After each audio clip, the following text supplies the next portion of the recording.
I mean, obviously, my progressive track record on legislation is closer to Bernie's than it is to Hillary's when she was in the Senate, obviously. Yes.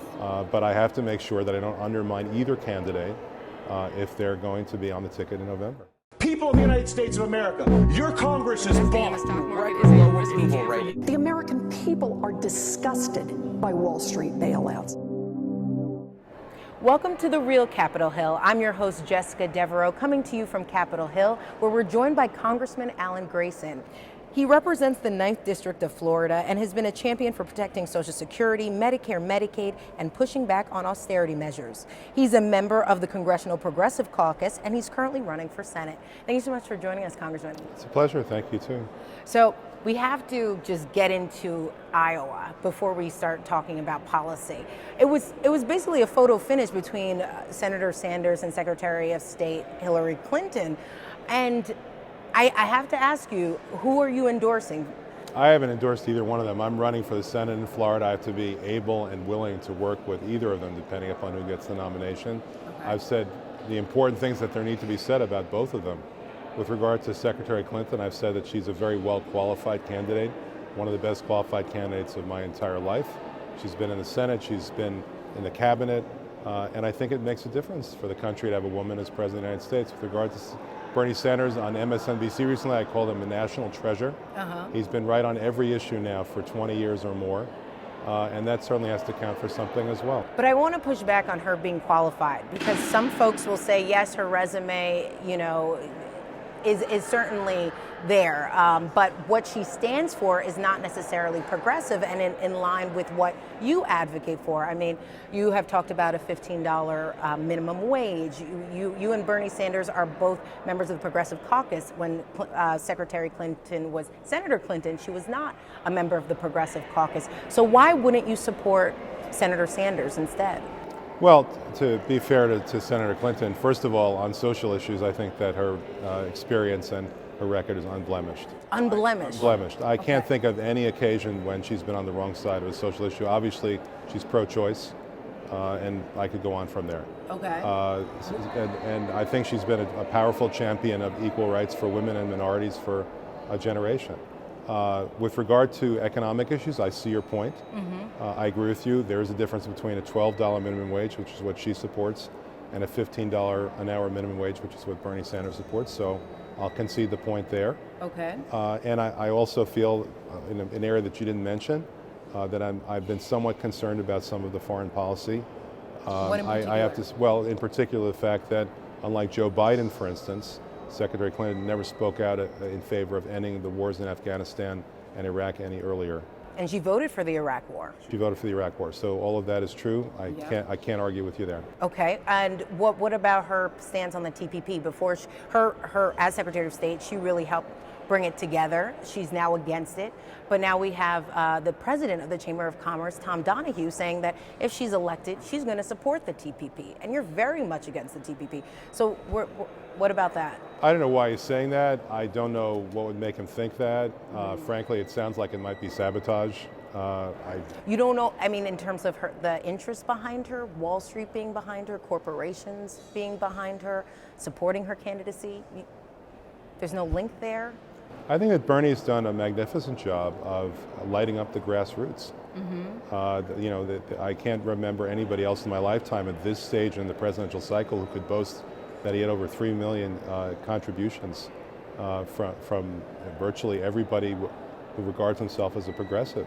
There's no question that his money base for this campaign is, in some respects, healthier than hers. And when you say healthier, what do you mean by that? What I mean is it's more reflective of the grassroots, and it's more reflective, frankly, of people who want nothing in return for their support except for good government. When somebody gives $100,000 or $1 million to a super PAC, there's a good chance that they want something in return for that. Or a speaking fee for $400,000 at Goldman Sachs. Again, I mean, I see those kinds of quid pro quos in this building from time to time. Yes. And I have enormous respect and admiration for Bernie for being able to do something similar to what Barack Obama did 8 years ago, except taking it to the next level. Barack Obama never actually said to large donors, "I don't want your money." Bernie is coming very close to doing that, and I think that's a very healthy thing For our democracy, Bernie does not spend his time on fundraising, he spends his time on legislating. And frankly, the same thing is true of me. I've got the 5th largest donor base in the Democratic Party. Over 100,000 people have come to our website, senatorwithguts.com, and made a contribution at the website. And that gives me the same liberty that Bernie has had over the years to be right on the issues and be a champion for ordinary folks and try to preserve the middle class. So Bernie gets high marks from me in that regard for having run his campaign in an exceedingly clean manner. But you still won't endorse him? Well, I mean, look at it from my point of view, okay? My point of view is that if it turns out that Hillary's on the ticket and I'm on the ticket in November in Florida, I don't want anybody to say that we're working at cross purposes with each other. I mean, obviously, my progressive track record on legislation is closer to Bernie's than it is to Hillary's when she was in the Senate, obviously. Yes. But I have to make sure that I don't undermine either candidate if they're going to be on the ticket in November. So when do you think you'll make your endorsement? Oh, I think, I want to consult with our grassroots. I'm going to see what people have to say about that. I'm going to get more input from people who actually represent the progressive movement and see what they have to say. And by the way, I don't want it to sound like Bernie has all of the grassroots and Hillary doesn't. That's not how I see it. I think Bernie has a substantial majority of the grassroots. What portion of the grassroots do you see Hillary having? I don't know. I can't quantify it for you, but there are plenty of, shall we say, the people who actually register the voters, the people who knock on the doors, the people who make the phone calls. There are plenty of people who support Hillary. You can see that from the polls. I mean, the polls still show Hillary ahead nationwide, even though in New Hampshire, Bernie is well ahead. Let's switch gears a little bit and talk about the Trans-Pacific Partnership. Yes. Today is a huge day in the step of making it a reality, the TPP. A lot of folks know we've talked about it here on the program. Folks can go watch episodes of the TPP that we've discussed here at The Real News. You are very much against the TPP. Now we're seeing it being signed by Pacific Rim countries today. Right. What is your reaction? It's a disaster for the American middle class. If we do nothing, you can kiss this country goodbye. Okay. We're already $11 trillion in debt to foreign countries. That's almost $40,000 for every man, woman, and child in this country. What if they came to you tomorrow and said, we want our $40,000 back? What would you do? Most Americans would be horrified by that, but that is the condition we're already in. We're already there. And the TPP takes that bad status quo and makes it that much worse. And how? By accelerating the export of jobs out of the United States. It's not really free trade anymore, it's fake trade. What's happening is that we are buying the goods and services produced by foreign workers, but they're not buying an equal amount of goods and services from America. Instead, they're lending us the money, we're borrowing the money, and that drives us deeper and deeper into debt. Over $1 billion every single day. Every day, we're another $1 billion into debt to foreigners. If we had no trade deficit, that would be a different story. But the TPP actually would make our trade deficit that much worse. It certainly doesn't help to solve the problem. We need to be running trade surpluses, not trade deficits. The world is running a con game on America.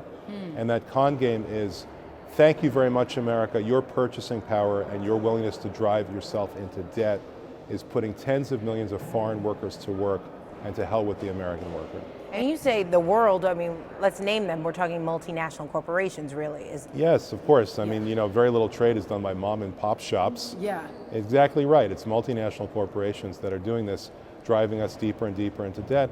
And the end game is very simple. It's cheap labor, it's debt slavery, and it's national bankruptcy.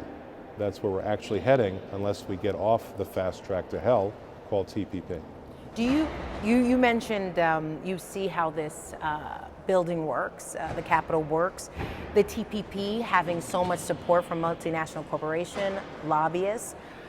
Where do you see this going now? Well, the people have to rise up. I mean, why are they signing this in New Zealand? They're signing this in New Zealand because they're desperate to avoid any sort of attention in the American media. You're one of the few people who actually knows about this. I did a Google search about this earlier today, and I came up with only foreign news coverage. Only in other countries are they paying attention to the fact that it's now a signed, done deal, and it's going to be foisted on Congress and the American people. So what we have to do is basically rise up. When we were dealing with the fast track legislation last year, I was able to get thousands of people to call Capitol Hill who had signed up at our website, tradetreachery.com, for our emails. Thousands of people called Capitol Hill and gave their elected officials 2 cents on how they didn't want to see this country driven into bankruptcy. Just recently, a couple of months ago, actually less than that, barely a month ago, when they were soliciting comments on TPP, we informed people of the comment period, and we quadrupled the number of public comments that were submitted in 24 hours. So if people want to learn about this, they can come to my website, tradetreachery.com. Yeah. There's a 9-minute video there that 1.4 million people have seen on Facebook already, and they can sign up to help. And by help, I mean organize, organize, organize. Submit public comments, call your representative, be involved and engaged, because that's exactly what the multinational corporations are afraid of. The fact that people might actually be informed of this issue and fight back. And you know, you're hearing a lot, I don't know if you're hearing this, but in terms of the news coverage around the TPP, folks are saying it's not going to come up this year because it's an election year. So that might be another reason why there might be not as much coverage on this, because it's sort of in the distant future. But you don't see it this way at all. Could this possibly come up this year? Well, thanks to the fast track legislation, the president can force a vote on it before the end of the year. Okay. What's happened is McConnell has told him he doesn't want to see it before the election, but between the election and January 3rd is the lame duck session, and the president lines it up properly given the fast track legislation. The president can force a vote on this.